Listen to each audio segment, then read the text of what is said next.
Without IELTS এ যাওয়া যাইতেছে, আসলে এটা একটা আসলে বিষয়। তো আমি স্লাইড গুলো নিয়ে আসি নাকি, আর ক্লাস রেকর্ডিং এতক্ষণ করিনি, এখন ক্লাস রেকর্ডিংটা শুরু করছি, আর একজন নিয়ে ক্লাস করব, কন্টিনিউ করব, বাট 50 মিনিট কি 50 মিনিটের মতো গুলো মডিউল গুলো ডিসকাশন করে যাবো আমরা, এবং বাড়ির কাজ দিয়ে দিব। ঠিক আছে বিজন স্যার, যেহেতু আপনি একা আছেন না। আর এই ফাঁকে হ্যাঁ দেখেন 1 মিনিট আপনি হচ্ছে কি আমার কলটা একটু মানে মিউটে রাখে আপনি ফোন কলে কাউর সাথে কন্টাক্ট করে বা আলোচনা করে কাউকে আনা যায় কিনা ক্লাসে। ঠিক আছে, আমি মেসেজ করে দিতেছি আবার গ্রুপে, হুম, জয়েন এভরিওয়ান। ঠিক আছে, এইটাই আমি নিয়ে আসতেছি স্লাইড।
হ্যাঁ বিজন স্যার, চলে আসলাম আবার সেই সোনোফ্লাই, আর হচ্ছে আশেপাশ দিয়ে স্নোফল হচ্ছে। আহ,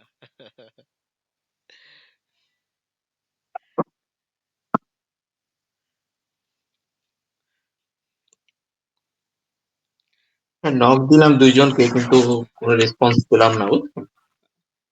বিজন স্যার ওই যে ওইখানে ওই যে ই করছেন কিনা, ওই যে কোনো মানে হচ্ছে ওইখানে আপনার এই পার্মানেন্ট কোনো ই করছেন কিনা, এই কি বলে কোথায়? কোথায় স্যার? সার্টিফিকেশন সাইনবোর্ডে?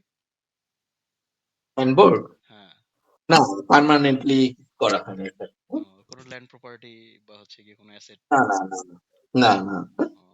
কিরকম ওইখানে? এখানে তো স্যার আপনার কস্ট আছে, বুঝছেন? আপনার আরো গত 5 ইয়ার্স অ্যাগো মোটামুটি হুম কম টাকাই পারা যেত, বুঝছেন? হুম হুম শতাংশ মনে হয় 10-15 লাখ টাকায়। এখন তো শতাংশই আপনার প্রায় 20 লাখের মতো লেগে যাচ্ছে শতাংশ। তো 3% নিচে তো স্যার বাড়ি হয় না, বুঝছেন? হুম হুম। তো 3% কিনতে গেলে তো এখন প্রায় 60 লক্ষ টাকার মতো লাগতেছে, তাও পানির ভিতরে।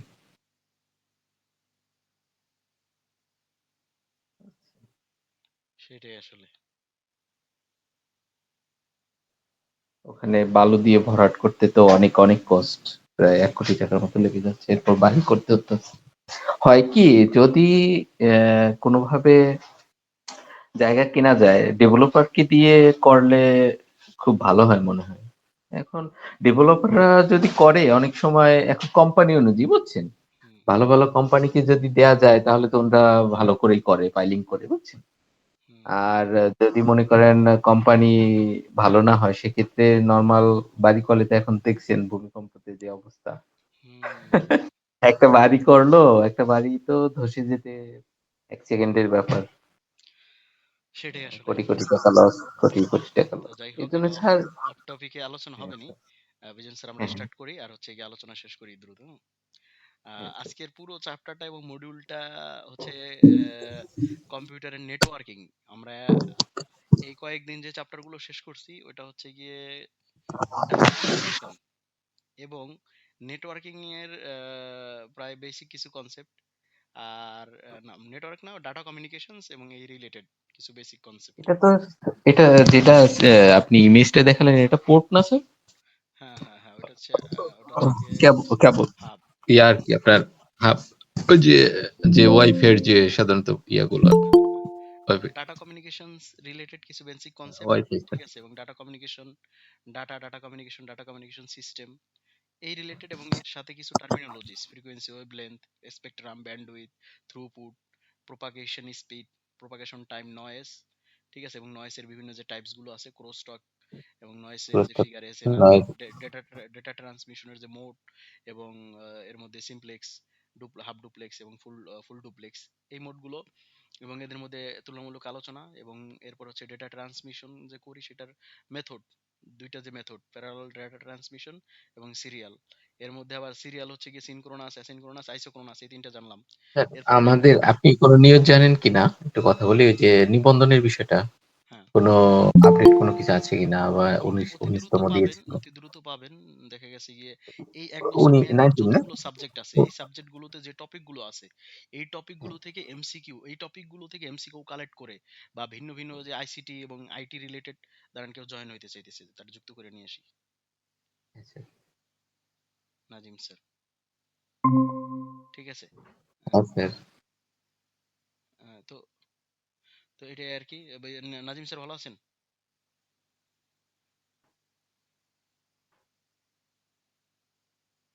তো এটাই আর কি। তো ওই ওই ওই ওই রিলেটেড বইগুলো পড়লেই আমি এই নিয়ে মনে করেন গিয়ে আসলে চাইতেছি আসলে previous, first of all priority দিবেন প্রিভিয়াস ইয়ার্স কোশ্চেন, ঠিক আছে, প্রিভিয়াস ইয়ার কোশ্চেন, এইটাকে প্রায়োরিটি দিবেন।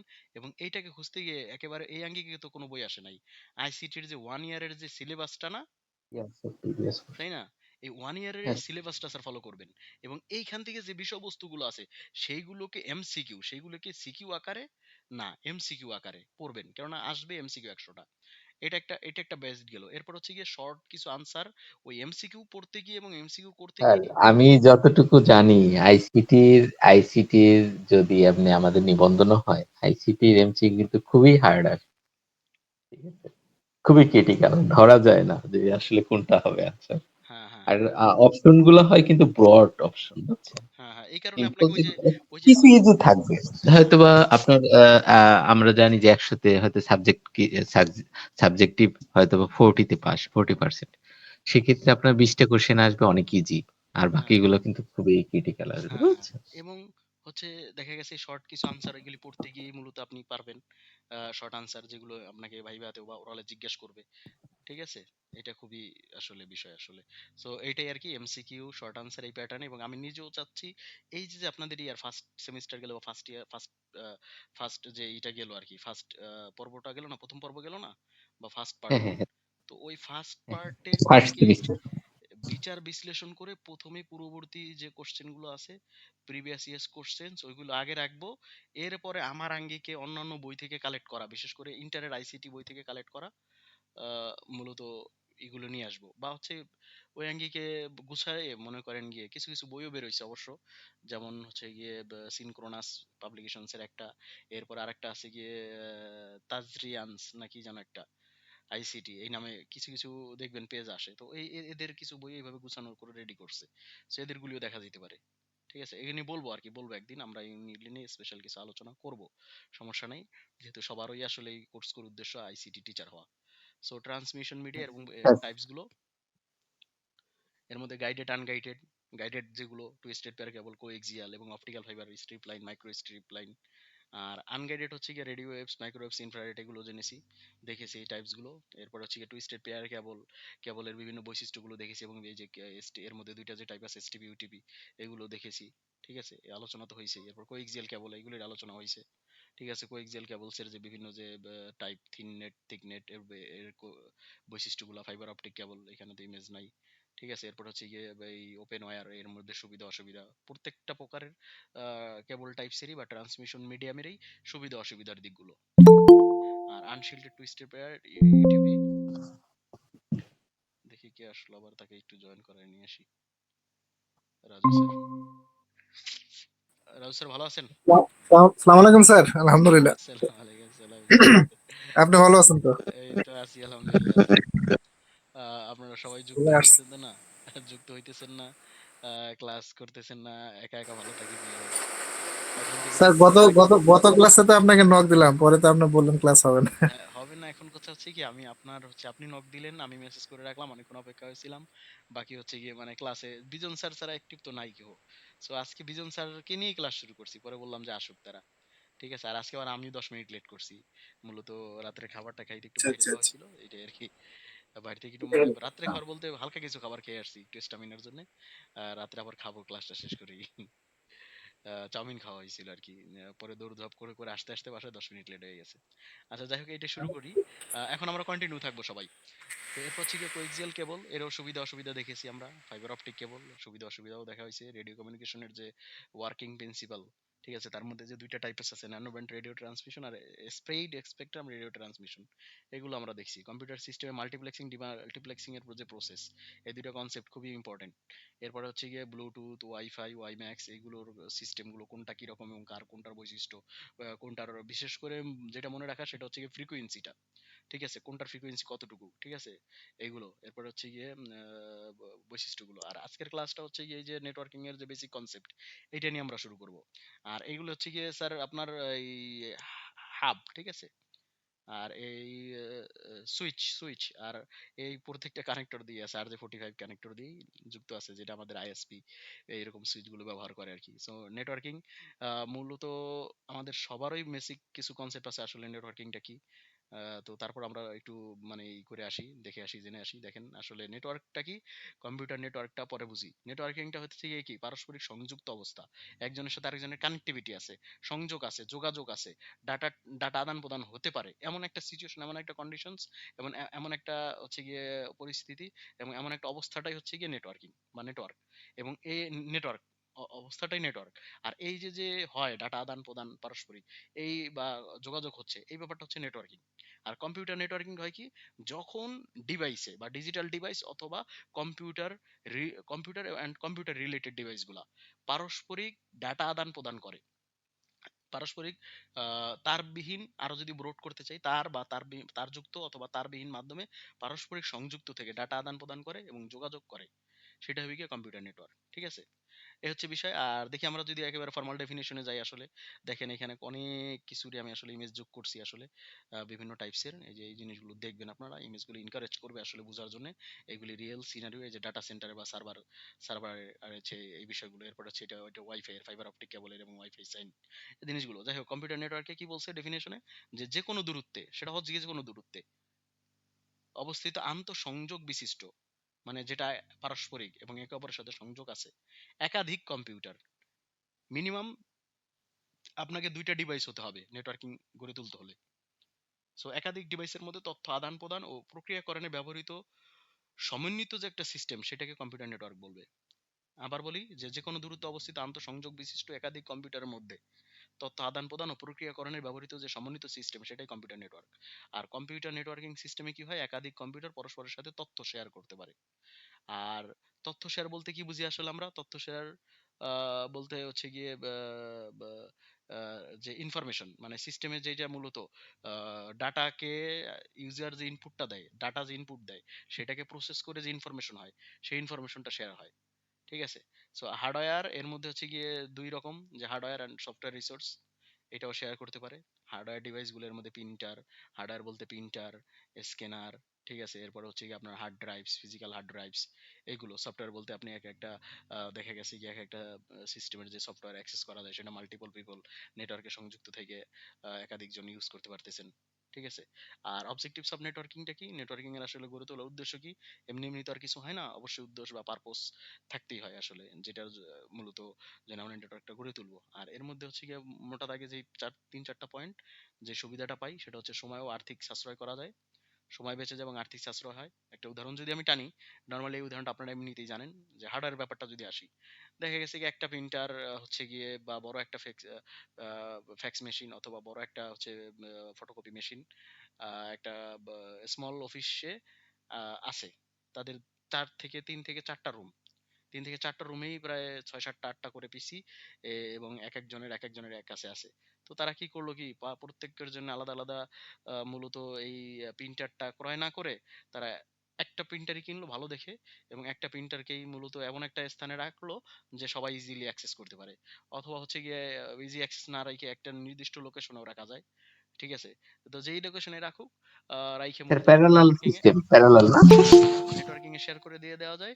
নেটওয়ার্কিং এ শেয়ার করলে পরে কি হবে, নেটওয়ার্কে শেয়ার করলে ওইটা ওই একই একই সময় দেখা গেছে গিয়ে ওইটার সাথে সংযোগ করা যতগুলো ডিভাইস আছে, আইটি ডিভাইস, সবগুলো সবগুলো ডিভাইসই একই সাথে অ্যাক্সেস করতে পারে, এবং ওটাকে ইউজও করতে পারে। এতে কি হয়, ওই প্রিন্টারটা, একটা প্রিন্টার দিয়ে পুরো অফিসের কাজ চলে যায়, বা একটা ফটোকপি মেশিন দিয়ে পুরো অফিসের কাজ চলে যায়। আলাদা করে তাদেরকে বাড়তি করে আরেকটা মূলত ডিভাইস বা প্রিন্টার কিনতে হইতেছে না। এইভাবে হার্ডওয়্যারকে হার্ডওয়্যারের যে ব্যয় হয় সেটাকে কিন্তু অনেক কমায় নিয়ে আসে। এরপর হচ্ছে গিয়ে এফিসিয়েন্সি, ওইটার হচ্ছে গিয়ে কর্মদক্ষতা অবশ্য প্রভাব পড়ে না। আর ম্যাক্সিমাম সময় দেখা গেছে কি এটা রেগুলারিটি থাকে, প্রিন্টারটা রেগুলারিটি দেখা গেছে একজনের জন্য একটা ফিক্স থাকলে 2 থেকে 5টা, বড় জোর এক সপ্তাহে 2টা 3টা 5টা 10টা প্রিন্ট হয়। কিন্তু দেখা গেল যে সবাই যখন একই সাথে আমরা মূলত করি, ঠিক আছে, তখন দেখা গেছে কি ওইটাকে রেগুলারিটি থাকে। আর ইলেকট্রনিক ডিভাইসগুলো রেগুলারিটি থাকা খুবই আসলে জরুরি। এটা হচ্ছে বিষয়। তো সময় আর আরেক হচ্ছে গিয়ে আহ, সময়টা কিভাবে বাঁচায়, আমাদের আসলে, অর্থ ও সময় কিভাবে সাশ্রয় করে স্যার? এটা কি বলতে পারবেন একটু, যে হ্যাঁ, সময় ও আর্থিক সাশ্রয় করতেছে, সময়টা কিভাবে বাঁচাইতেছে?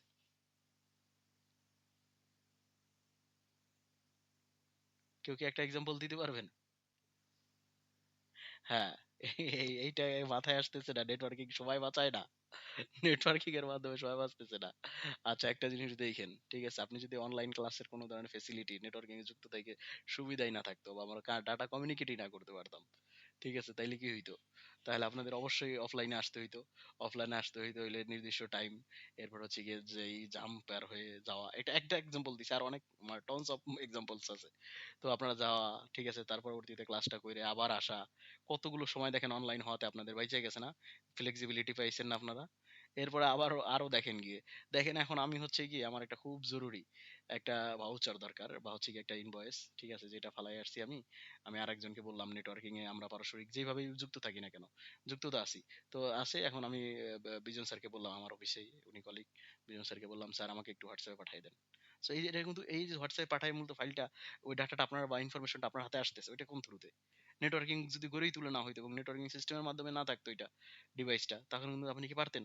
সো আপনার অনেক সময় বাঁচাই দিছে না এটা। এই এই একই এই ফাইলটাকে, ইনভয়েসটা পাওয়ার জন্য আপনি আবার অফিসে যাইতেন, আবার করতেন, সেটাও অনেক ঝামেলা হয়ে যেত না? সেটা কিন্তু নেটওয়ার্কিং এর জন্য খুব ইজি হয়েছে। এক কথায় পুরনো পৃথিবীরই প্রায় মিলিয়নস অফ আওয়ার্স বা বিলিয়নস অফ আওয়ার্স বাঁচাই দিছে আমাদের, ঠিক আছে, এবং সাশ্রয় করছে। এরপরে দেখি দ্বিতীয় পয়েন্ট হচ্ছে সিস্টেমের বিশ্বস্ততা, আহ, নিরাপত্তা ও দক্ষতা নিশ্চিত করা যায়, ঠিক আছে। এটাও খুব আসলে রিলায়েবিলিটি থাকে, নিরাপত্তা সিকিউরিটি তো অবশ্যই থাকে, যেহেতু একটা নির্দিষ্ট স্মল নেটওয়ার্ক ঘুরে ঘুরে প্রাইভেট করে দিয়ে সেটাকে নিজেদের মধ্যে মূলত রাখা যায়, এতে কনফিডেন্সিয়ালিটি বাড়ে, এবং অথরাইজ পারসন ছাড়া সেই নেটওয়ার্কিং এ রাখা ফাইল, ফোল্ডার বা হার্ডওয়্যার, সফটওয়্যার রিসোর্স কেউই মূলত অ্যাক্সেস করতে পারে না। এটা আরেকটা বিষয় আর কি, চাইলেও পারবে না, ঠিক আছে। সো তাকে কিন্তু হচ্ছে গিয়ে সিকিউরিটি মেজার্সটা করে করতে হবে। এতে কি হয়, বিশ্বস্ততা বাড়ে। হ্যাঁ, এখন দেখা গেছে গিয়ে যে কেউ বললো, আরে না, আপনাদের তথ্য তো লিক হয়ে গেছে, এভাবে লিক হয়েছে, কিন্তু আমরা কিন্তু তাকে স্ট্রংলি বলতে পারবো না, আমরা বিশ্বস্ত, আমাদের সিস্টেম বিশ্বস্ত, এবং আমরা ওই প্রক্রিয়াটা এভাবে গড়ে তুলছি, ঠিক আছে, আমাদের ব্যাপারে নির্ভরযোগ্য এবং আস্থা রাখতে পারেন। বিশ্বস্ততা বাড়তেছে, কেননা এইটা সম্ভবই না। আপনি অসম্ভব বলে কিছু নাই, ঠিক আছে, কিন্তু কথা হচ্ছে এটা সম্ভব না যে আমি একটা নেটওয়ার্কিং আমাদের নিজেদের মতো করে গড়ে তুললাম এবং হচ্ছে সেটায় টু স্টেপ ভেরিফিকেশন বা বিভিন্ন ধাপের বিভিন্ন স্তরের নিরাপত্তা উদ্যোগগুলো নিলাম। নেওয়ার পরবর্তীতে সেটা কিন্তু বিশ্বস্ততা অনেক আঙ্গিকে বেড়ে যায়। আপনি বলতে পারেন যে না, আসলে এই ধরনের আমি আস্থা রাখতেছি এই বীমা কোম্পানিকে, আমি দিলাম ডাটা লিক হবে না, কেননা তারা পূর্ণটাই এইভাবে ক্লাউডে এবং হচ্ছে এই প্রাইভেট নেটওয়ার্কিং ব্যবহার করে বা ভিপিএন ব্যবহার করে আরো নেটওয়ার্কিং এর অনেক ব্যাপার যেগুলো আছে সেগুলোই করতেছে।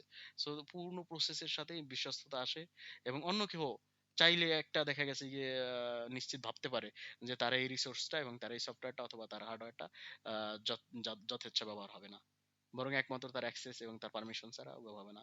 এতে কি হবে, পূর্ণ প্রসেসটা এবং সিস্টেমটা অটোমেটেড হবে এবং হচ্ছে এতে দক্ষতা বৃদ্ধি পাবে। ঠিক আছে, নেটওয়ার্কিং এর এটা আরেকটা উদ্দেশ্য। এরপর হার্ডওয়্যার ও সফটওয়্যার রিসোর্স সমূহ শেয়ারিং করার যে ফ্যাসিলিটি, এটা আরেকটা উদ্দেশ্য।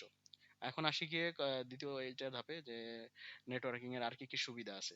দেখেন অনেকগুলো মূল পয়েন্ট আমি নিয়ে আসছি, এগুলি ব্যাখ্যা দিতে গেলে হিউজ টাইম লাগবে, বাট আপনারা ধরে নেবেন, বুঝে নেবেন বিষয়গুলো। আমি শুধু একে একে পয়েন্টগুলো বলে যাই। এর মধ্যে ফাইল শেয়ারিং, আপনারা দেখছেন ফোল্ডার, এগুলি প্র্যাকটিক্যালও আছে, এই যে এই টাইপের, এবং হচ্ছে এই চ্যাপ্টারে কম্পিউটার নেটওয়ার্কের মৌলিক ধারণায় কিছু কাজ আছে, এটা আপনাদের প্র্যাকটিক্যালে, সেটা হচ্ছে হার্ড ড্রাইভ এবং প্রিন্টারটা শেয়ার করা। নেটওয়ার্কে হার্ড ড্রাইভের একটা পার্টিশন বা হচ্ছে কি একটা ড্রাইভ, সেটা শেয়ার করা, এটা প্র্যাকটিক্যালি। আর হচ্ছে প্রিন্টার শেয়ার করা। ঠিক আছে, সো প্রথম কাজটা হচ্ছে সুবিধার মধ্যে প্রথম হচ্ছে ফাইল শেয়ারিং করতে পারি আমরা। ঠিক আছে, একই সময়ে একটা নির্দিষ্ট লোকেশনে নেটওয়ার্কিং আমার নির্দিষ্ট একটা ফাইল অথবা ফোল্ডার শেয়ার করে আমি সেটাকে সবাই অ্যাক্সেস করতে পারে, সবাই ওপেন করতে পারে, সবাই রিড রাইট করতে পারে, এরকম। এরপর হার্ডওয়্যার রিসোর্স শেয়ার, প্রিন্টার উদাহরণ তো আমি বললাম। এরপরে software resource share, software resource, আপনি একটা সফটওয়্যার একটা ডিভাইসের জন্য ক্রয় করছেন, সেইটার অ্যাক্সেস কি করছেন পূর্ণ আপনার সবগুলো অফিসে থাকা, যেটাকে বলা হয় SOHO, SOHO network, small office and home office.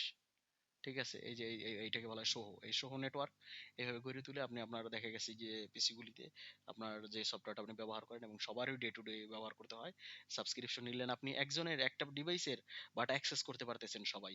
এটা কিন্তু নেটওয়ার্কিং গড়ে তুললে কেবল পারবেন। ঠিক আছে, সো এটা একটা বিষয়, এটা খুবই সুবিধা, বড় একটা সুবিধা। Hardware resource sharing, software resource sharing, file sharing. এরপরে হচ্ছে কি আরেকটা সুবিধা চিন্তা করতে গেলে খরচ কম।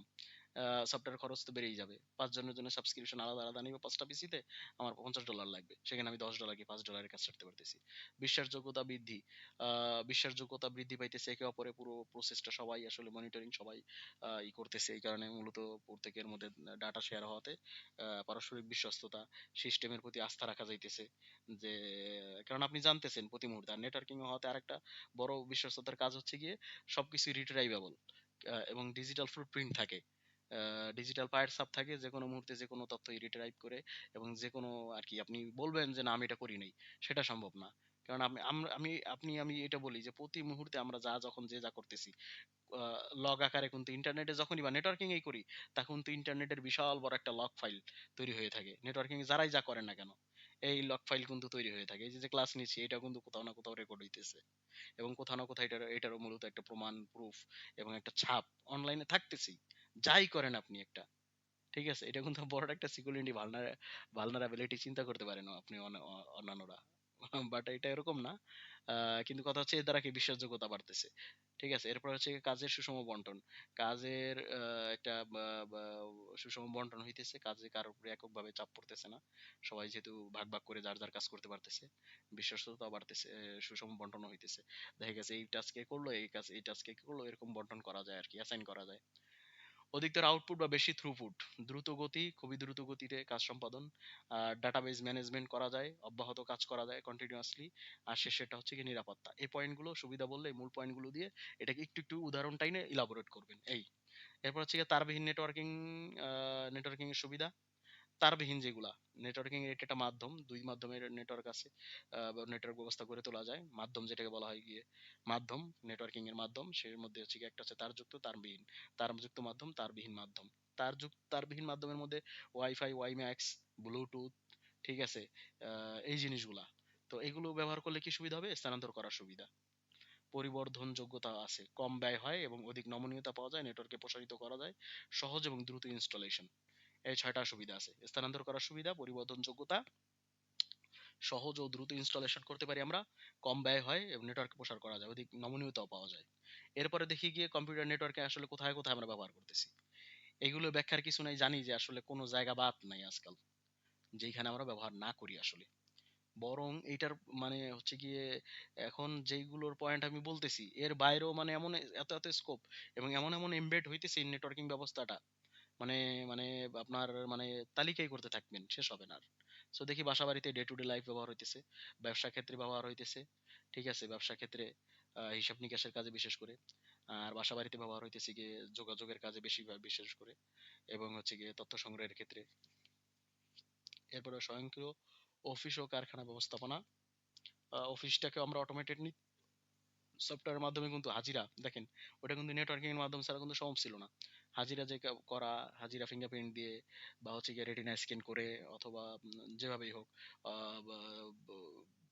ঠিক আছে, আবার এও এও পারা যায় আপনার ডিভাইস কখন ওয়াইফাই লোকেশন এসে অ্যাড ইন হইতেছেন সেই মুহূর্তে ওইভাবে মূলত শুধুমাত্র যে আপনি এই ফিঙ্গারপ্রিন্ট আর হচ্ছে রেটিনা এই ধরনের বায়োমেট্রিক সিস্টেম ছাড়াও এর বাইরেও কিন্তু হাজিরা নেয় অটোমেটেড করে অফিসগুলা এবং কারখানাগুলা।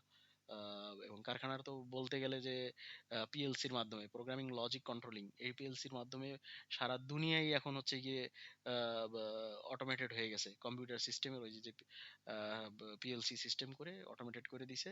কোনো কিছুতে মানুষ দরকার হয় না, কম্পিউটারে রেডিমেড একেবারে প্রসেস থেকে শুরু করে একেবারে এন্ডিং পর্যন্ত একটা প্রোডাক্টের একেবারে শেষ পর্যন্ত বা সেবার শেষ পর্যন্ত এই রেডি করে দেয়। অনেক ক্ষেত্রে এই কাজে তো রোবটও ব্যবহার করতেছে, বড় বড় আর কি ভাই, রোবটও তো কম্পিউটার নেটওয়ার্কিং এর বাইরে না, সেও তো নেটওয়ার্কিং ইউজ করতেছে। এরপর হচ্ছে ইলেকট্রনিক ইমেলের মতো করে শক্তিশালী মাধ্যম। ডে টু ডে লাইফে আমরা অফিসিয়ালি যোগাযোগ করতেছি, চিঠির বিকল্প এখন খুব কম মানুষই খুঁজে পাবা যে হাতে লেখা চিঠি পাঠায়।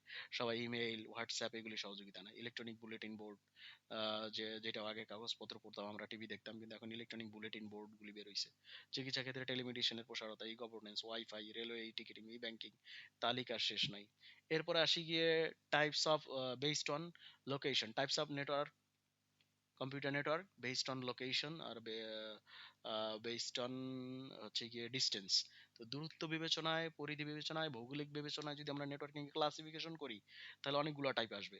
এর মধ্যে হচ্ছে গিয়ে LAN, man, one, pan, can, ঠিক আছে, এই যে ইত্যাদি এই কয়েকটা। তো এর মধ্যে দেখি প্রথমেই দেখি গিয়ে ল্যানটা, যেটার সাথে আমরা হচ্ছে গিয়ে খুব পরিমাণ পরিচিত হব। সো ল্যানটা কি, একই বিল্ডিং এর মাঝে, LAN local area network, full form হচ্ছে লোকাল এরিয়া নেটওয়ার্ক। সো একটা বিল্ডিং এর মাঝে কয়েকটা কম্পিউটার নিয়ে, একই বিল্ডিং এর মধ্যে কয়েকটা কম্পিউটার, মানে দোতলা তিনতলা এরকম, অফিসে তো সাধারণত এরকমই হয়, ঠিক আছে, বা একই বিল্ডিং এ একই ছাদের নিচে বা একই তলায় অনেক কয়েকটা কক্ষ এরকমও হতে পারে। সো একই বিল্ডিং এর মাঝে কয়েকটি কম্পিউটার নিয়ে গঠিত নেটওয়ার্ককে বলা হয় লোকাল এরিয়া নেটওয়ার্ক, ঠিক আছে। সো এই ধরনের নেটওয়ার্কটা ডিভাইস আমরা কি করি, ব্যবহার করি হাব, সুইচ এবং রিপিটার, এই তিনটার ব্যবহার আছে, হাব, সুইচ এবং রিপিটার। কিঞ্চিত কাজ পারফর্ম একই রকম করে, বাট প্রত্যেকটার ফিচার, বৈশিষ্ট্যে এবং হচ্ছে গিয়ে ধরনের পার্থক্য আছে, এবং আলাদা আলাদা করে যখন এগুলো আমরা প্র্যাকটিক্যাল যদি করতে পারতাম তখন আমাদের জন্য সুবিধা হতো, এবং করব আমরা যদি সুযোগ পাই। ফিজিক্যাল ক্লাস, অফলাইন ক্লাস নিয়ে আপনাদের এই সবগুলো ডিভাইসই ল্যাবে যা যা আছে দেখানো গেলে ভালো লাগতো আসলে। একদিনের ক্লাস এই ব্যবহারিক এই প্রত্যেক সাবজেক্টের জন্য একদিন একটা ব্যবহারিক রাখা যেতে পারে, একদিনে সব ব্যবহারিক হাতে কলমে দেখানো যেতে পারে, ঠিক আছে। আমরা করবো এইটাই আর কি, রেগুলার হন আপনারা। আমি তো আগ্রহী, তো শুরুতেই বলছি যে আমি রাখি, কারণ আমার ঢাকা যাওয়া হয়, তো ওই ক্ষেত্রে আপনাদের সবাই একত্রিত হইলে একটা সরাসরি ক্লাসগুলোই প্র্যাকটিক্যাল ভালো হয়। দেখে যাই হোক, তো যে আমরা ক্লাস কন্টিনিউ করি। So, ছোট মাঝারি অফিস আদালত এবং ব্যবসা বাণিজ্য এই ল্যানটা ব্যবহার হয়, ঠিক আছে, যেটাকে আরেকটা নাম হিসেবে আমরা জানি সোহো, স্মল অফিস, হোম অফিস, সোহো নেটওয়ার্কিং। তো এরপরে দেখি এটার আসলে বৈশিষ্ট্যগুলা কি আসলে, ল্যানের বিশেষত্ব কি আসলে। ল্যান নেটওয়ার্ক সাধারণত স্টার রিং এবং ব্রডকাস্ট চ্যানেলের মেথডে হয়ে থাকে। সো ল্যান নেটওয়ার্ক সাধারণত স্টার রিং ব্রডকাস্ট চ্যানেলে, স্টার রিং ব্রডকাস্ট চ্যানেল মেথডে হয়ে থাকে। এরপর হচ্ছে গিয়ে ট্রান্সমিশন মিডিয়া, ওই যে পূর্ববর্তী যে চ্যাপ্টার আমাদের ছিল সেই হিসেবে এই এই নেটওয়ার্কিং এ কোএক্সিয়াল কেবলটা এবং টুইস্টেড পেয়ার কেবলটা বা অপটিক্যাল ফাইবার এই তিনটাই ব্যবহার হয়, ঠিক আছে। তিন টাইপেরই ট্রান্সমিশন, যেটা এক কথায় তিন ধরনের কেবলই ব্যবহার করা যায়, ঠিক আছে। এরপরে ল্যানের বিস্তৃতি এবং সুবিধা বিবেচনা করে, এখন এর ভিতরে দেখা গেছে যে প্রত্যেকের ফিচার অনুযায়ী আমি সুবিধা পাবো, কোএক্সিয়াল থেকে টুইস্টেড, টুইস্টেড থেকে আরো ভালো হবে যে ফাইবার অপটিক, তাই না, এরকম। তবে এই কোএক্সিয়ালটা ম্যাক্সিমাম ক্ষেত্রে ব্যবহার হয় গিয়ে ডিশ লাইনে, আর টুইস্টেড পেয়ারের ভিতরে ইউটিপিটা, আনশিল্টেড টুইস্টেড পেয়ার কেবল, এইটা হয় গিয়ে মূলত শিল্টেড এসটিপি আর ইউটিপি দুইটাই ব্যবহার হয় ল্যানে। RJ45 কানেক্টর দিয়ে, কিন্তু বেশিরভাগ এখন হইতেছে সব জায়গায়, বিশেষ করে জেলা শহরগুলিতে আপনার অপটিক্যাল ফাইবারই বেশি আমি দেখতেছি। যেমন আমার বাসায় অপটিক্যাল ফাইবার কানেকশন, তো এরকম আর কি। সো এরপর হচ্ছে গিয়ে ঢাকাতে এই কাজটা করতেছে এখন সব জায়গায় অপটিক্যাল ফাইবার। সো এরপর ল্যানের সর্বোচ্চ বিস্তৃতি হয় 185 মিটার, এটা মোস্টলি ইম্পর্টেন্ট এমসিকিউর জন্য। এরপর একটা ল্যানের 4টা রিপিটার স্টেশন ব্যবহার করা যাবে। তো একটা ল্যান যখন আমরা গড়ে তুলি তার 4টা রিপিটার স্টেশন বলতে কি, ওই কানেকশনটাকে এক্সটেন্ড করা, রিপিট করা। ল্যান যখন হচ্ছে গিয়ে ল্যানের সিগন্যালটাই হয়, সেই সিগন্যালটাকে বাড়ায় দিবে, বর্ধিত করবে একটা রিপিটারের কাজ হচ্ছে এটা। রিপিটার ওই সিগন্যালটাকে রিপিট করবে। যেমন এখান থেকে তৈরি হয়ে এখান থেকে 185 কিলোমিটার বা 180 কিলোমিটার পর্যন্ত তার সক্ষমতা ছিল, ওই পর্যন্ত তার জোর ছিল। ওই জোরটাকে পুনরায় আবার রিপিট করাই দিবে, রিপিট করে পুনঃ শক্তি প্রদান করবে। এই ডিভাইসটা হচ্ছে রিপিটার। এরকম 4টা রিপিটার স্টেশন আমি ব্যবহার করতে পারবো, এবং 185 এই 85 সর্বোচ্চ 185 পর্যন্ত আমার গ্রো করতে পারবো আর কি। ঠিক আছে। সো এরপরে ল্যানের দ্রুত গতিতে ডাটা আদান প্রদান করতে পারে। ল্যান দ্রুত গতিতে আসলে ডাটা আদান প্রদান করতে পারে, খুবই দ্রুত গতিতে। সো এই ডাটা ট্রান্সমিশন স্পিডটা আসে গিয়ে 10 এমবিপিএস থেকে 10 জিবিপিএস, অর্থাৎ ডাটার তো দ্রুত গতিতে নাই, কিন্তু তারপর একটা লিমিটেশন আছে। 10 এমবিপিএস থেকে সর্বনিম্ন 10 থেকে সর্বোচ্চ 10 জিবিপিএস। 10 এমবিপিএস মানে মেগাবিট পার সেকেন্ড, আর 10 জিবিপিএস মানে গিগাবিট পার সেকেন্ড। সো বাস্তবায়ন এবং রক্ষণাবেক্ষণ খরচ, এটাকে ইমপ্লিমেন্টেশন করা এবং মেনটেনেন্স করাটা কিছুটা তুলনামূলক কম। ল্যানে তার বা তারবিহীন দোনোটা মাধ্যম ব্যবহার হয়। ঠিক আছে। এরপর প্রযুক্তিগতভাবে এটাকে আমরা কি নামে চিনি? প্রযুক্তিগতভাবে এর নাম হচ্ছে গিয়ে 802 IEEE 802.3 আই 802.3। ঠিক আছে, এটা হচ্ছে বিষয়। এখানে কি কি হয়ে গেল, এই হচ্ছে বিষয়। তো যাই হোক, আমরা এখন একটু আগাই আবার সামনের দিকে। এরপর হচ্ছে ম্যান বা মেট্রোপলিটন এরিয়া নেটওয়ার্ক, সবগুলো আপনাদের জানা আছে, কিন্তু কিছু কিছু নতুন ইনফরমেশন আছে, এগুলো আমাদেরকে মাথায় গাইতে রাখতে হবে। হ্যাঁ। সো মেট্রোপলিটন এরিয়া নেটওয়ার্ক বা ম্যান, হচ্ছে গিয়ে ওই অনেকগুলা ল্যানের সমষ্টি। ঠিক আছে। মাল্টিপল ল্যান, ঠিক আছে, ইজ ইকুয়াল টু ম্যান, আমরা বলতে পারি ইজ ইকুয়াল টু ম্যান। কেননা একটা ম্যান গঠন হবে গিয়ে মাল্টিপল ল্যান্ড গুলো নিয়ে, অর্থাৎ একটা শহরের মধ্যে অনেকগুলা বিল্ডিং ছিল, আসলেই তো একটা শহরে অনেকগুলা বিল্ডিং থাকে, সেই সবগুলো বিল্ডিং এ যতগুলা ল্যান্ড আছে, ওই ল্যান্ড গুলো সমন্বয়ে গঠিত যে একটা ইন্টারফেস, গঠিত যে একটা এন্টিটি, বা গঠিত যে একটা স্ট্রাকচার বা একটা লেআউট, সেটাকে আমরা বলবো ম্যান বা মেট্রোপলিটন এরিয়া নেটওয়ার্ক। আর এ ধরনের নেটওয়ার্কে প্রায় 50 থেকে 75 মাইল পর্যন্ত একটা বিস্তৃতি হতে পারে, এবং এই নেটওয়ার্কের ডাটা ট্রান্সফার স্পিড গিগাবিট পার সেকেন্ডে হয়।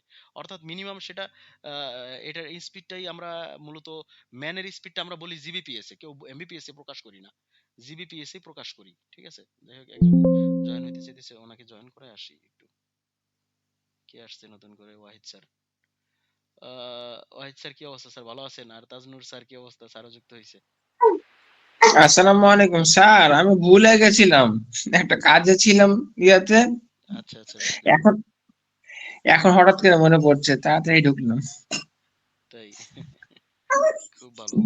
তাজনুর স্যার কি অবস্থা স্যার? স্যার ভালো, আপনি কেমন আছেন? এই তো আলহামদুলিল্লাহ ভালো আছি। আপনার সমস্যাগুলো কি, ঝামেলাগুলো কি ফ্রি হয়েছেন এখন কিছুটা? জি স্যার, আমি বাসায় ছিলাম, পরে আসছি, আবার বাসায় গেছিলাম, তো এখন ঢাকায় আছি। আচ্ছা আচ্ছা, ঢাকায় আছেন, খুব ভালো, খুবই খুবই জি ভালো। স্যার, ওই ম্যাডামের কাছে কিন্তু আমরা কোনো মিষ্টি পাই। মিষ্টি, মিষ্টি হ্যাঁ, উনি 4 পেয়েছে। ফোর ফোর পাইছে? তাই না? তাই তো দেখলাম মনে হয়। তাই?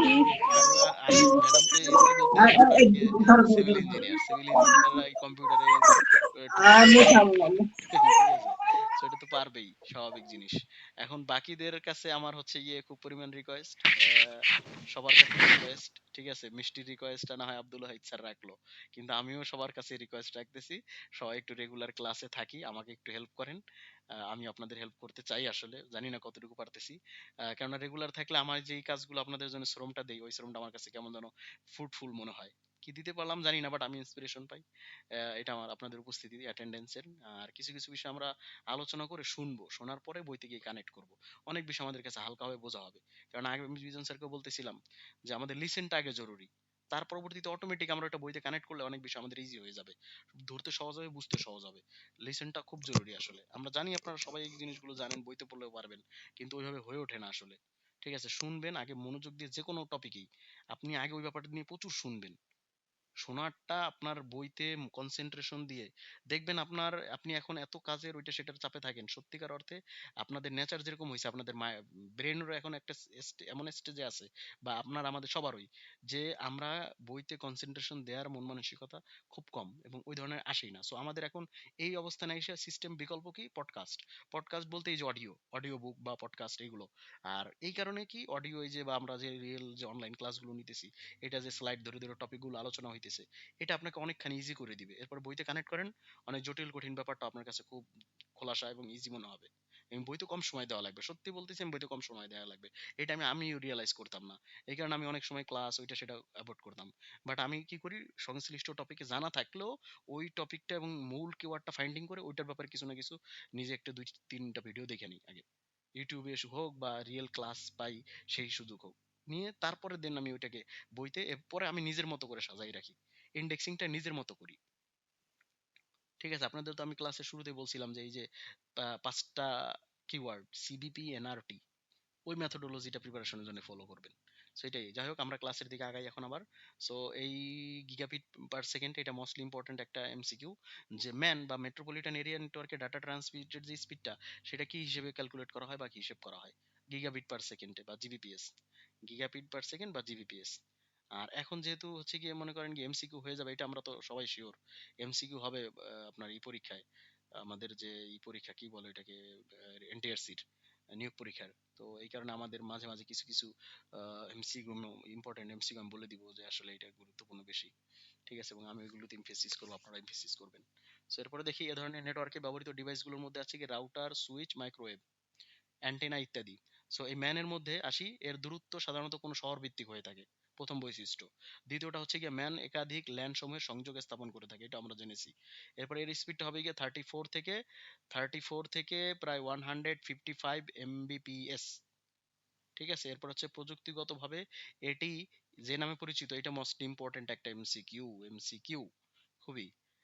আগেরটা ছিল, ল্যান্ডটা ছিল গিয়ে 802.6 3, আর এটা হচ্ছে 802.6। ঠিক আছে, আগেরটা ছিল 3, এটা হচ্ছে 6। ঠিক আছে, তো এরপর আসি গিয়ে ওয়ান বা ওয়াইড এরিয়া নেটওয়ার্ক। ওই যে ল্যান, অনেকগুলা ল্যান নিয়ে ম্যান, ম্যান নিয়ে অনেকগুলা ম্যান নিয়ে আবার ওয়ান, ওয়াইড এরিয়া নেটওয়ার্ক। এটা মূলত হয় গিয়ে দূরবর্তী স্থান সমূহে, অর্থাৎ কয়েকটা শহর মিলে একটা বিভাগীয় পর্যায়ে, যে একটা বিভাগ হয় অনেকগুলো জেলা নিয়ে যেরকম বিভাগ।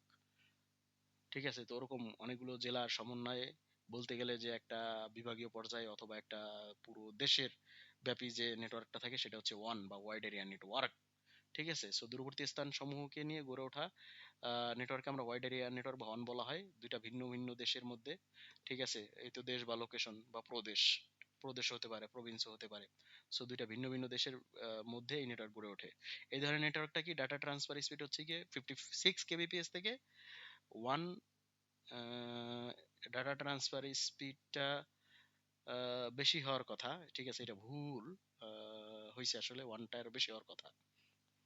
ঠিক আছে, এখানে জিবিপিএস যাওয়ার কথা, এত জিবিপিএস থেকে এত জিবিপিএস, এত এমবিপিএস থেকে এত এমবিপিএস থেকে এত জিবিপিএস হওয়ার কথা, এখানে ভুল হয়েছে। কেননা ওইখানে তো বেশি ট্রান্সফার না হলে তো বাকিগুলির স্পিড কমে যাবে। বইতে কি ভুল দিল নাকি এগুলা, আমিও কি ওইভাবে উঠেছি নাকি? যাই হোক, দেখি এটা, এই ইনফরমেশনটা থাকুক এবং আলোচনা করে আগাই, পরে দেখবো নি। স্বাভাবিকত তো ওয়ানের স্পিডটা বেশি হওয়ার কথা অন্যান্যগুলির তুলনায়, ট্রান্সফার রেট আর কি। যাই হোক, সো দেখি ওয়ান একাধিক ল্যান্ডম্যান বৈশিষ্ট্যটা দেখি।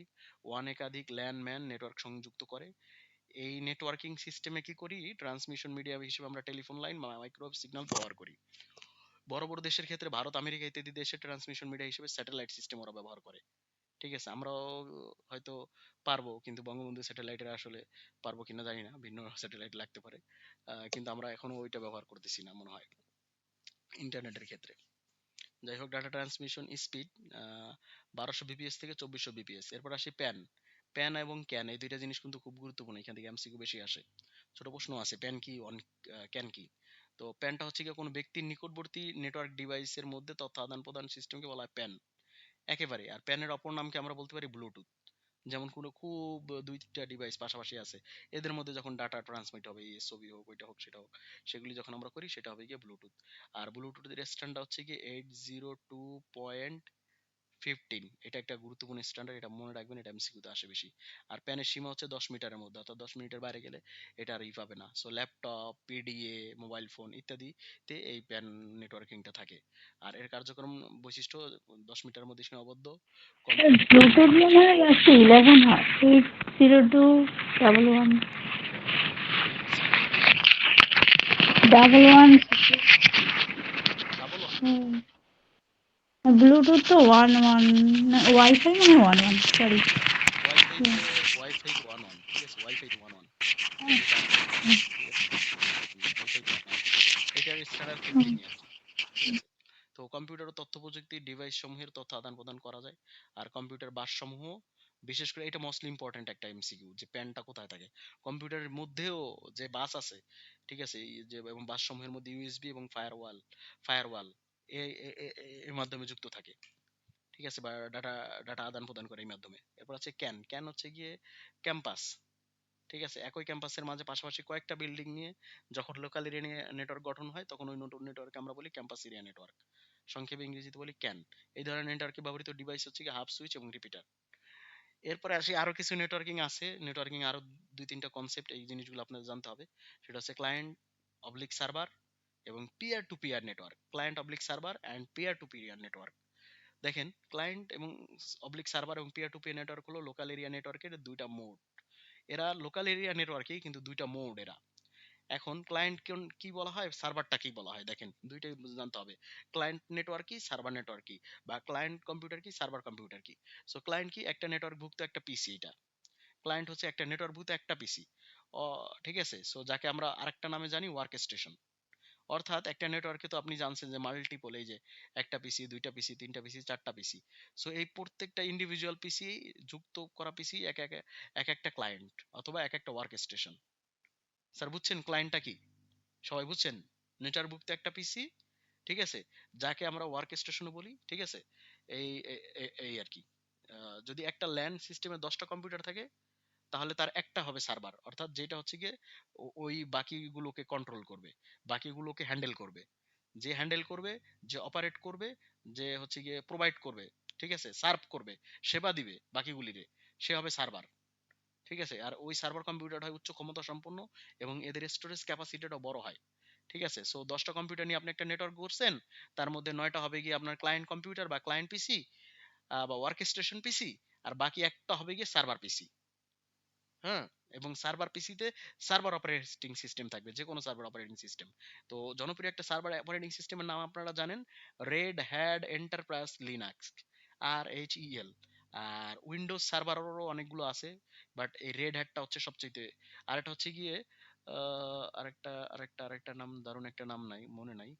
এটা হচ্ছে গিয়ে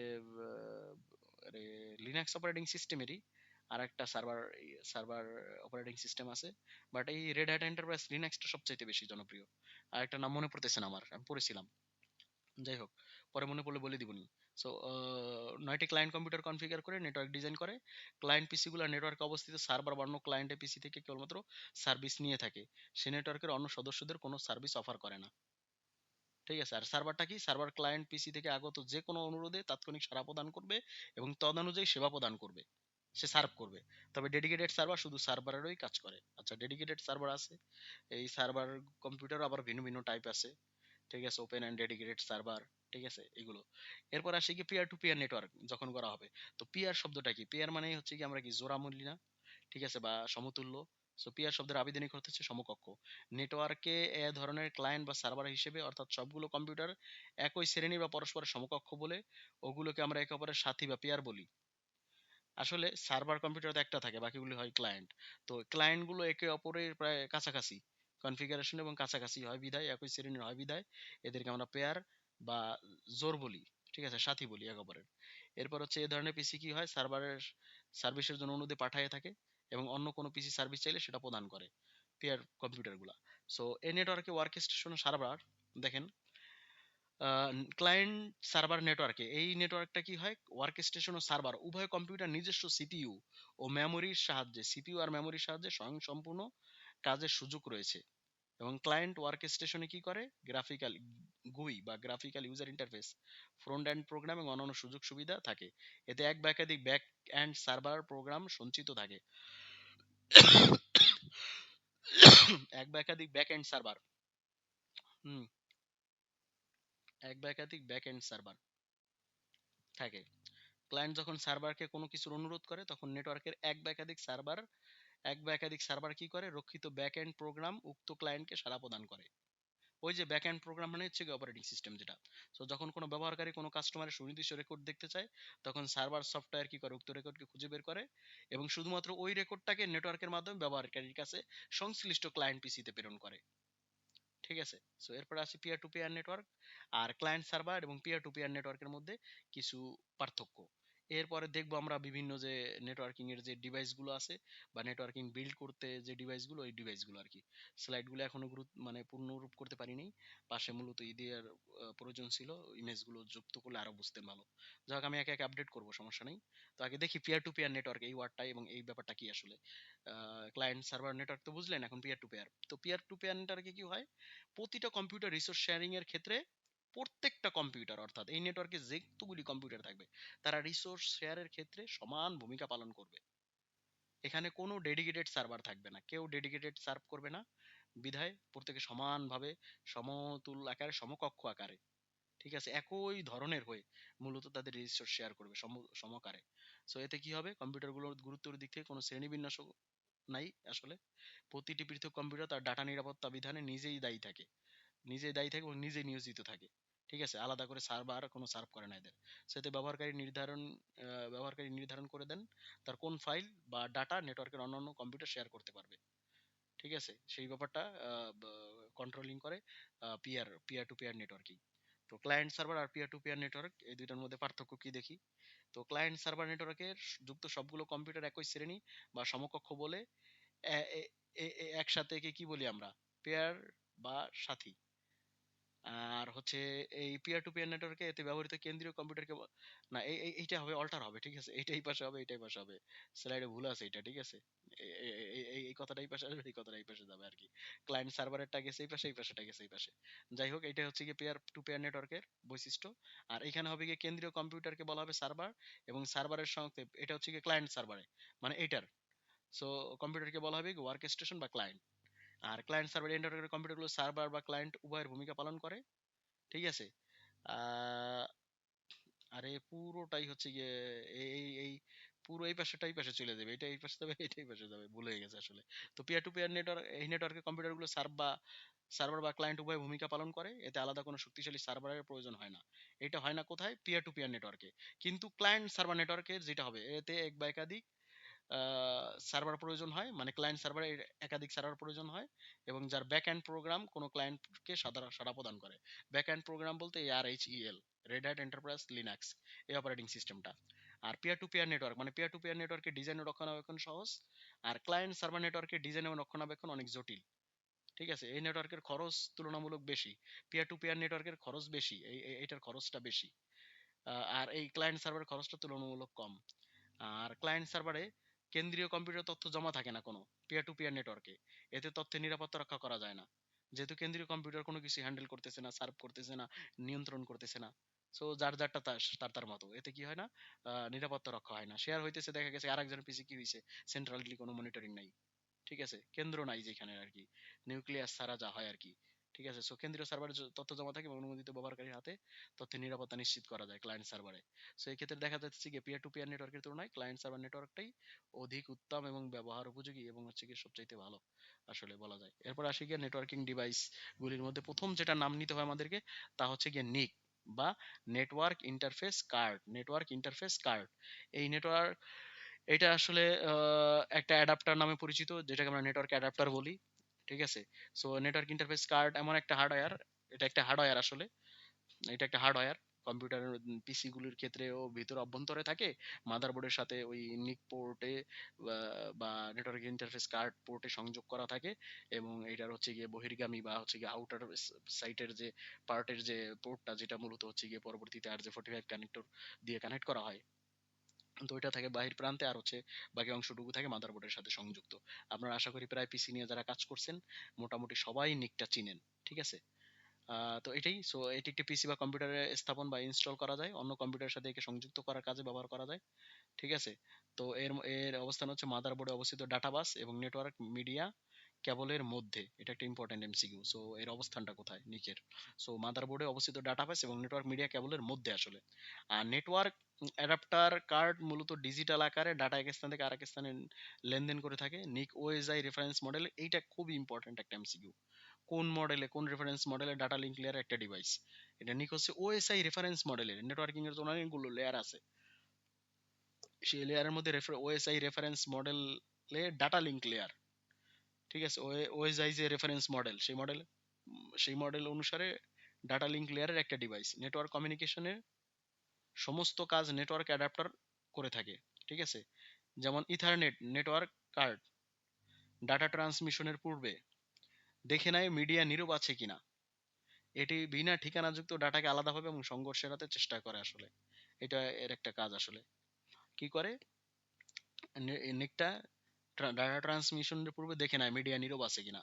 এটি বিনা ঠিকানাযুক্ত ডাটাকে আলাদাভাবে এবং সংঘর্ষ এড়াতে চেষ্টা করে আসলে, ঠিকানাবিহীন। তো এরপর আসি মডেম। মডেমের ছবি এখানে যুক্ত করারই ছিল, বাট সময় বিবেচনায় পারি নাই। কিন্তু মূল ব্যাপারটা কি, মডেমটা কি আসলে এটা জানেন? সো মডেম এটা শর্ট ফর্ম আসলে, এটা মডুলেটর আর ডিমডুলেটর এই দুইটা শর্ট ফর্ম এবং সমন্বিতভাবে গঠন হয়েছে এটা। অর্থাৎ এর কাজ হচ্ছে মডুলেট করা, ডিমডুলেট করা। মডুলেট মানে হচ্ছে গিয়ে কি, ডিজিটালকে অ্যানালগে, ঠিক আছে, ডিজিটালকে অ্যানালগে এবং অ্যানালগকে ডিজিটালে রূপান্তর, ঠিক আছে, এই কাজটা করে। আর মডেমটা মূলত হচ্ছে গিয়ে যখন আমরা এই মোবাইল, বিশেষ করে যখন অধিক ব্যবহৃত ছিল, পেন ড্রাইভের মতো আকৃতির ছিল অনেক মডেমগুলো, প্রায় বলতে গেলে পেন ড্রাইভের মতোই দেখতে। বিভিন্ন কিনে নিতে হইতো ডাটাগুলো এখানে, এরকম মডেম কানেকশন দিলে দেখা গেছে গিয়ে নেটওয়ার্কে সংযোগ করা যেত। প্রায় আমাদের ব্রডব্যান্ড কানেকশন না আসার বা এর পূর্বে আমরা কিন্তু এই যে মোবাইল নেটওয়ার্ক অপারেটর ব্যবহার করে মডেম দিয়ে আমরা ইন্টারনেটে সংযোগ হইতাম। এবং আমি মনে হয় প্রথম যখন ইন্টারনেটটা ব্যবহার করি, তখন প্রথম যেভাবে যুক্ত হই মূলত সেটা হচ্ছে গিয়ে মডেম ব্যবহার করে, ঠিক আছে, তাই না? সো দুটি শব্দের মাধ্যমে গঠিত। সো মডেমের কাজ হচ্ছে দুইটা, একটা হচ্ছে ট্রান্সমিশনের সময় ডিজিটাল ডেটাকে অ্যানালগ ডেটা এবং রিসিভিং এর সময় অ্যানালগকে ডিজিটাল ডাটা রূপান্তর করবে। এরপরে আসি গিয়ে নেটওয়ার্ক ডিভাইস। আরেকটা হচ্ছে রাউটার, সবার পরিচিত এবং সবাই বহুল ব্যবহৃত। আর রাউটারের মধ্যে এখন অনেক ভার্সন, অনেক রকম, ফের অনেক টেকনোলজি আসতেছে। এত দ্রুত এত এত টেকনোলজি আসতেছে, মানে তা আমাদের ভাবনার আগেও বের হইতেছে আসলে। যেমন মেশ রাউটার গুলো এখন খুব জনপ্রিয় হইতেছে। তো দেখি আসলে রাউটারের কাজ কি, এবং এটা রুট মূলত নেটওয়ার্কিং এর বিভিন্ন সিগন্যাল বা ডিভাইসের রুট নির্দেশ করে দেয়। এই কারণে রুট বা রুট থেকে রাউটার। সো লজিক্যালি পৃথক এমন দুই বা ততোধিক নেটওয়ার্কে সংযুক্ত করে। লজিক্যালি তারা পৃথক, ডিফারেন্ট ডিফারেন্ট টাইপের, বাট এদেরকে যখন আমরা কানেক্ট করতে যাব বা সংযোগ ঘটাইতে যাব, তখন রাউটার বিশেষ অ্যাড্রেসিং পদ্ধতি ব্যবহার করে, ঠিক আছে, এই কাজটা সম্পাদন করে। সো রাউটার সংযোগ প্রদানের কাজটি সম্পন্ন করে, বড় বড় নেটওয়ার্কে ছোট ছোট লজিক্যাল নেটওয়ার্ক সেগমেন্টে বিভক্ত করে, ঠিক আছে। এর ধরনের ছোট ছোট নেটওয়ার্ক সেগমেন্টকে বলি আমরা আবার সাব নেটওয়ার্ক বা সাবনেট, ঠিক আছে। এই সাবনেট বা সাবনেটিং এবং সাবনেটওয়ার্ক গড়ে তোলার যে প্রক্রিয়া, সেটা আবার হচ্ছে প্রসেস, সেটা হচ্ছে সাবনেটিং, ঠিক আছে, বা সাবনেটওয়ার্ক। সো এটা খুব গুরুত্বপূর্ণ একটা কনসেপ্ট, সাবনেটওয়ার্ক এবং সাবনেট কি আসলে। রাউটারটা যখন গিয়ে কি করে, বড় একটা লজিক্যাল নেটওয়ার্কে বিভিন্ন বড় একটা নেটওয়ার্কে ছোট ছোট লজিক্যাল নেটওয়ার্ক সেগমেন্টে ভাগ করে, ঠিক আছে। তো সেই নেটওয়ার্ক সেগমেন্ট গুলাই হচ্ছে গিয়ে সাবনেটওয়ার্ক বা সাবনেট। সো রাউটার আর প্রতিটি সাবনেটের বিপরীতে একটা অ্যাড্রেস বরাদ্দ করে থাকে, ইউনিক অ্যাড্রেস বড় থাকে, যেটা বলা হয় ম্যাক অ্যাড্রেস। সো দেখি এরপরে বৈশিষ্ট্য দেখি আসলে রাউটারের, এটি সর্বদা দুইটা ভিন্ন নেটওয়ার্কের মধ্যে সংযোগ প্রদান করে, ঠিক আছে, এবং এরা হচ্ছে লজিক্যালি পৃথক, লজিক্যালি ডিফারেন্ট। এটি প্রোটোকলকে ট্রান্সমিশন করতে পারে না, আসলে এটা একদমই পারে না প্রোটোকলকে ট্রান্সমিশন করতে। আর এইটা যে লেয়ারে কাজ করে সেটা হচ্ছে নেটওয়ার্ক লেয়ার, ওএসআই মডেলের নেটওয়ার্ক লেয়ার। ওএসআই যে মডেলটা নেটওয়ার্কিং এর জন্য, ওএসআই মডেল, এই ওএসআই মডেলটাই মূলত বড় একটা প্রায় 2000 পেজের একটা বই আছে ওএসআই মডেল নিয়ে লেখা। যারা মূলত নেটওয়ার্ক অ্যাডমিনিস্ট্রেটর, যারা মূলত নেটওয়ার্ক নিয়ে ফার্দার কাজ করে, সিস্টেম অ্যাডমিনিস্ট্রেটর, নেটওয়ার্ক অ্যাডমিনিস্ট্রেটর, তারা এই মডেলগুলো ভালোভাবে আয়ত্ত করে আসলে। যাই হোক, এরপরে আসি কি আরেকটা device, networking device, gateway. Gateway, so আমরা কি দেখলাম? দেখলাম যে নিকের পরে মডেম, মডেমের পরে দেখলাম রাউটার, এখন আছে গেটওয়ে। সো গেটওয়ে আবার এমন এক ধরনের নেটওয়ার্কিং ডিভাইস যেগুলো ভিন্ন ধরনের নেটওয়ার্ক সমূহকে যুক্ত করার জন্য, ভিন্ন ভিন্ন নেটওয়ার্ক, ওই যে ভিন্ন ধরনের কি কি নেটওয়ার্ক, ধরেন দূরত্ব বিবেচনায়, ধরেন মাধ্যম বিবেচনায়, বিভিন্ন বিবেচনায় যে বিভিন্ন ভিন্ন ডিফারেন্ট নেটওয়ার্ক, সেটাকে যুক্ত করার কাজে মূলত গেটওয়ে ব্যবহার করা হয়। ঠিক আছে, so router, bridge, hub, switch ইত্যাদি ডিভাইস প্রোটোকল ট্রান্সলেশনের কিন্তু সুবিধা আমাদের দেয় না, কিন্তু গেটওয়ে এই সুবিধা দেয়। সো গেটওয়ে ডিফারেন্সটা কি এদের কাছ থেকে, রাউটারের কাছ থেকে? ব্রিজ এবং হাব, সুইচ ইত্যাদি ডিভাইসগুলো প্রোটোকল ট্রান্সলেশন পারে না বা করে না, দেয় না, কিন্তু গেটওয়ে এই সুবিধাটা আমাদেরকে দেয়। সো কোথাও যদি আমাদেরকে প্রোটোকল ট্রান্সলেশনের প্রয়োজন হয়, তখন আমরা কিন্তু গেটওয়েটা ইউজ করব। সো কোন ধরনের ট্রান্সলেশন সুবিধা দিচ্ছে তার উপর ভিত্তি করে আবার ওএসআই রেফারেন্স মডেলে সকল স্তরে এটা কাজ করতে পারে। ওএসআই মডেলের সকল যতগুলো, আমি তো বললাম যে 7টা না 9টার মতো স্তর, 9 লেয়ার আর 7 লেয়ার, সেই 9 লেয়ার আর 7 লেয়ারের ওএসআই রেফারেন্স মডেলে সকল স্তরে কাজ করতে পারে। তবে বেশিরভাগ গেটওয়ে কি কাজ ঘটে থাকে, ওএসআই মডেলের উপরের স্তর অর্থাৎ অ্যাপ্লিকেশন, প্রেজেন্টেশন, সেশন এবং ট্রান্সপোর্ট লেয়ার, এই 4টা লেয়ারের মধ্যে, application, presentation, session and transport layer. ঠিক আছে, আচ্ছা আমি একটু যুক্ত হচ্ছি।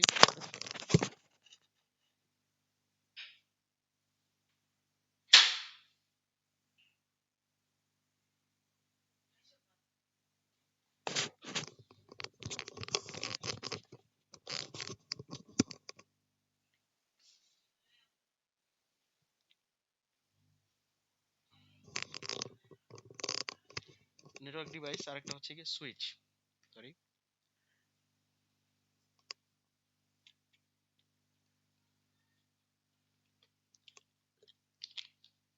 Network device switch. সো নেটওয়ার্কের সুইচ হলো বহু পোর্ট বিশিষ্ট, অনেকগুলো পোর্ট কম্পিউটার নেটওয়ার্ক ডিভাইস বা তথ্যকে আদান বহু পোর্ট বিশিষ্ট আসলে নেটওয়ার্কিং ডিভাইস, যেটা কি করে মূলত তথ্যকে তথ্যকে অথবা নেটওয়ার্ক ডিভাইসকেই ডাটা আদান প্রদান করতে সহায়তা করে। বাইরে থেকে সুইচ দেখতে হাবের মতো মনে হলেও এটা ভিন্ন পদ্ধতিতে নেটওয়ার্ক ক্লায়েন্টের মধ্যে আদান প্রদান করে। সুইচ সিগন্যাল গ্রহণ করার পর সরাসরি টার্গেট কম্পিউটার বা কম্পিউটার সম্মুখে প্রেরণ করে। ঠিক আছে, এটা একটা বৈশিষ্ট্য বা ডিফারেন্স ধরবেন আসলে এটাই আর কি, যে এটা এটা কিভাবে কি অন্যগুলি থেকে আলাদা এবং কাজটা, পার্থক্যটা কি আসলে, এগুলো বুঝে বুঝে বুঝে বুঝে জিনিসগুলো কিন্তু আপনারা শেষ করবেন আসলে, তখনই আসলে এই ব্যাপারটা আপনাদের ভালোভাবে আন্দোস্ত হবে। So, ভাষা ভাষা জ্ঞান রাখেন না, দেখেন এই 1 বছর মেয়াদে এই জিনিসটা প্রপারলি আপনি হয়তো পাস করে বের হবেন নর্মালি আপনি যেটা চাইতেছেন, কিন্তু ওই চাওয়াতে পরে শেষমেশ আলটিমেটলি আমাদের কোনো কাজ হবে না। এটা প্রায় সময় আমি বলি, দেখেন আমরা যদি শেখার মতো শিখি, আসলে আমাদের একই সাথে ওই যে 100 মার্কের প্রিপারেশন হয়ে যায় যেটা আমরা হইতে চাই, তো বাড়তি করে আবার সেখানে আমাদের আলাদা এফোর্ট দেওয়া লাগবে না, একেবারেই দেওয়া লাগবে না, সত্যি বলতেছি। ঠিক আছে, খুব পরিমাণ লাগবে না। আহ, এই কারণে সিরিয়াস হয়ে ওই পরিমাণ সিরিয়াস নেন, আর আমার সাপোর্টের তো ঘাটতি নেই। দেখেন বাড়ির কাজ, অ্যাসাইনমেন্ট, এরপরে প্র্যাকটিক্যাল যদি সরজমিনে 2-5 দিনই দেখাইলাম, ধরেন 4 দিনই নিলাম, যদি কিনা এটার জন্য আমাকে আলাদা পে করবেন আমার প্রতিষ্ঠান, তাও আমি কিন্তু কিন, আমি কিন্তু সর্বোচ্চ কিন। ঠিক আছে, এর পরবর্তীতে হচ্ছে কি ওই যে করেন, এই যে এরপরে হচ্ছে আমি যে ইগুলো করাই অনলাইনে যে আলোচনাগুলো করি, এবং আমাকেও কিন্তু কোনো বিষয় আমি বলি না আমি খুব পরিমাণ এক্সপিরিয়েন্সড। ঠিক আছে, কিন্তু কথা হচ্ছে আমাকে ক্লারিফাই করতে যদি জিজ্ঞাসা করেন, আমি খুব সহজ করে আপনাদেরকে দেওয়ার চেষ্টা করব। যখন বইতে দেখি আপনাদের বই প্রাইম পাবলিকেশন আসলে অতটা সিলেবাস গুছানো আকারে বইটা লেখে নাই, বাট বহু দুর্বোধ্য এবং অন্যান্য রকম ভাষা ব্যবহার করছে। তার পরবর্তীতে ওই ভাষাটা আমি বহাল রাখছি এবং অন্যান্য বইও হেল্প নেই আমি। ঠিক আছে, বাট খুব পরিমাণ করা যেত আর কি। কিন্তু আপনারা কিন্তু পড়বেন, তারপর হচ্ছে কি বই বই সহযোগিতা নিয়ে এরপর এই বইটাকে খুব আত্মস্থ করবেন, খুব সুন্দর করে কুটাই কুটাই দেখে দেখে বুঝে বুঝে আগায় শেষ করবেন। একবার দুবার শেষ করলে নর্মালি আর বেশি পড়া লাগবে না। কিন্তু আমরা করি কি, মানে ওই যে মানে হালকা পাতলা, মানে মনে হয় যে এটা দায় সারা, মানে আমি যতক্ষণ পর্যন্ত এটাকে গুরুত্ব না দিতেছি, আমি যতক্ষণ পর্যন্ত এটাকে মূল্যবান মনে না করতেছি, এর তো আমাকে মূল্য দিবে না, এও তো আমাকে মূল্য দিবে না। আসলে টিট ফর ট্যাট, এটা জীবনব্যাপী। আসলে আপনি যেখানে যেই পরিমাণ টিট দিবেন সেটার এর বিপরীতে গিয়ে 80 মারবেন, পাটকেলটা আপনাকে খেতেই হবে। সেম একইভাবে আপনি যেই পরিমাণ শ্রম দিবেন ওই পরিমাণ রিটার্ন ব্যাক করবে এটা। ঠিক আছে? এই কারণে সিরিয়াস হয়ে ওই যে বাড়ির কাজগুলো শেষ করলেই তো আলাদা করে পড়া লাগে না কিন্তু আপনার। যখন আপনি কম্পিউটার টাইপ করে আমার বাড়ির কাজগুলো করবেন অথবা হাতেই টাইপ করে তারপরে লেখাগুলো দিয়ে ছবি তুলে আমাকে ওই যে ফোল্ডারে আপলোড করে দিবেন। কত সুন্দর ইউনিফাইড এন্ড অর্গানাইজড একটা ওয়ে করছি আপনাদের জন্য দেখেন। আপনারা এটা কিন্তু পাইলটিং এর মতো যে আপনারা সফল করবেন এবং আপনাদের কাছে দেখি যদি কার্যকরী হয়। মোবাইল আছে মানে মোবাইল দিয়েই সারা যাবে। কারো ডিভাইসও থাকতে হবে না। দেখেন তার মাধ্যমে কিন্তু খুব সুন্দর করে আপনি গুছাই জিনিসগুলো করে ফেলাইতেছেন, একই জায়গায় থাকতেছে, অন দা রেকর্ড থাকতেছে আমার কাছে সবকিছু আপনারা কোথায় কি কি কি করছেন। যেমন আমি যদি দেখে আসি দেখেন, আমার মনে হয় যে বিজন স্যার একমাত্র মানে খুব পরিমাণ, আমি কারোর সাথে কারো কম্পেয়ার করে ছোট করতেছি না, মানে বলতেছি ইন্সপিরেশনের জন্য আপনাদের।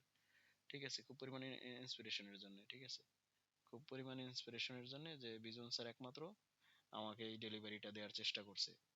ঠিক আছে, এই যে যে ভল্ট আইসিটি সিলেবাস না এআই, এই যে স্যার মনে হয় যে একমাত্র এই যে আমি যে এইটা করে রাখছি ফার্স্ট সেকেন্ড সেমিস্টারের জন্য বাড়ির কাজগুলো আপলোড করছে। কোনটা এই যে হোমওয়ার্ক দেখি কোনটা কোনটা করছে, রেকর্ডেড ক্লাসের জন্য তো লিংক রাখছি দেখেন। কোনটা যেন করলাম, এইটার কোনো বাড়ির কাজ দিয়েছে কিনা, না বিজন স্যার এটা দেয়নি। বিজন স্যার কোনটা কোনটা যেন দিলেন আপনি, কোন দুইটা দিছেন? ডাটাবেজে 2টা দিছি, ডিজিটাল সিস্টেমে একটা। দেখছেন, এই যে দেখেন ওনার কিন্তু মনে করেন এই দুটোটাই পড়া হয়ে গেছে দেখছেন। দেখেন দুইটা চ্যাপ্টার শেষ করছিলাম, দুইটা চ্যাপ্টার সুন্দর করে 12টা পেজে দেখেন কত সুন্দর করে গুছায় উনি খুব ভালোভাবে মূলত দিয়ে দিছে। ঠিক আছে, এটা আমি আপনারা করলেও পারবেন, পারবেন না তা না বোধ, সেটা কিন্তু আমি বলে দিই না, বলি না, কিন্তু কত সুন্দর দেখেন বাড়ির কাজে এক কোনটা কত নাম্বার কিভাবে করছেন এই জিনিসগুলি দেখলে আপনার কোনটায় কে বলতে পারবে। আমি মনে করি যে এই মিজানুর রহমান প্রফেশনাল কলেজ জিয়াঙ্গি মূলত প্রিপারেশনের জন্য আমি মূলত সিস্টেম করছি, এইভাবে মনে হয় অন্য কোনো প্রতিষ্ঠানে পড়া হয় না, গর্ব করে বলতেছি। ঠিক আছে, সো এইভাবেই। তো আপনার 3 নাম্বার দেখেন ব্যবহারিক যে কত সুন্দর করে স্যার ব্যবহারিকটা দিল, লজিক গেট আবার বইলেও দিছে হোমওয়ার্ক লজিক গেটের চ্যাপ্টারে। ঠিক আছে, বিজন মোল্ডার নাম যুক্ত করে কত সুন্দর করে দিয়ে দিছে এবং ফোল্ডারটা এটা আজীবন এখানে রেকর্ড থাকতেছে। যে কেউ যখন আমার কাছে এভিডেন্স চাইবে, এটা বোর্ড বলুক যেই বলুক, সাথে সাথে আমি এভিডেন্স গুলো এখানে দেখাই দিব নোট অনুযায়ী, এবং সাথে সাথে আমার কাছেও থাকবে। এই একই জিনিস কিন্তু ইন্সপিরেশনের জন্য আপনাদের অন্যান্য আমি ফোল্ডারও করে আগে আগে রেখে দিছি দেখেন, চ্যাপ্টার ওয়াইজ ফোল্ডার করে করে একেবারে সাবজেক্ট ওয়াইজ ফোল্ডার করে করে এরপরে কত সুন্দর করে আপনাদের অ্যাক্সেস দিয়ে দিছি, আপনারা মনে আপলোড চাইলেই পান। এরপরে রেকর্ডেড ক্লাসের এই যে যে সিস্টেমটা করছি, এইখানে দেখেন যে আমি প্রত্যেকটা এই যে যখনই যেই ডেটের ক্লাস নিতেছি রেকর্ডেড অনলাইন ক্লাসের, ওইখানে না একই একটা একটা সারি একটা একটা একটা ফাইলের মধ্যে গুছানো কিন্তু এইভাবে পাবেন। ঠিক আছে, যে ফান্ডামেন্টাল ক্লাস হইছে এখানে লিংক কিন্তু এখানে আইনার দিয়ে দেওয়া আছে, সাথে সাথে গেলে এখানের ওই ক্লাসটা আপনি এখানে যুক্ত হইতে পারতেছেন। ডিজিট শব্দ খুব পরিমাণে ইজি করার চেষ্টা করতেছি, আজকেরও ক্লাসটা কিন্তু রেকর্ড হইতেছে, এই রেকর্ডটা আমি ওখানে দিয়ে দিব সুন্দর করে গুছাই। তো এইভাবে এর এর বাইরে তো অত বেশি কিছুতে যাওয়ার দরকার হয় না, আপনারা এইভাবে করে আগাইতে থাকবেন, আপনারা দেখবেন কি আপনার প্রিপারেশন গিয়ে কত সুন্দর করে গুছানো হয়ে হয়ে গেছে, তাই না? খুব পরিমাণ কষ্ট করতে হবে না। যাই হোক 6 মিনিট আছে, 6 মিনিট আমরা একটু বাকি স্লাইড গুলি শেষ করে আজকের ক্লাসটা একটু শেষ করি আর কি। ঠিক আছে, তার পরবর্তীতে বাড়ির কাজ তো দিবই।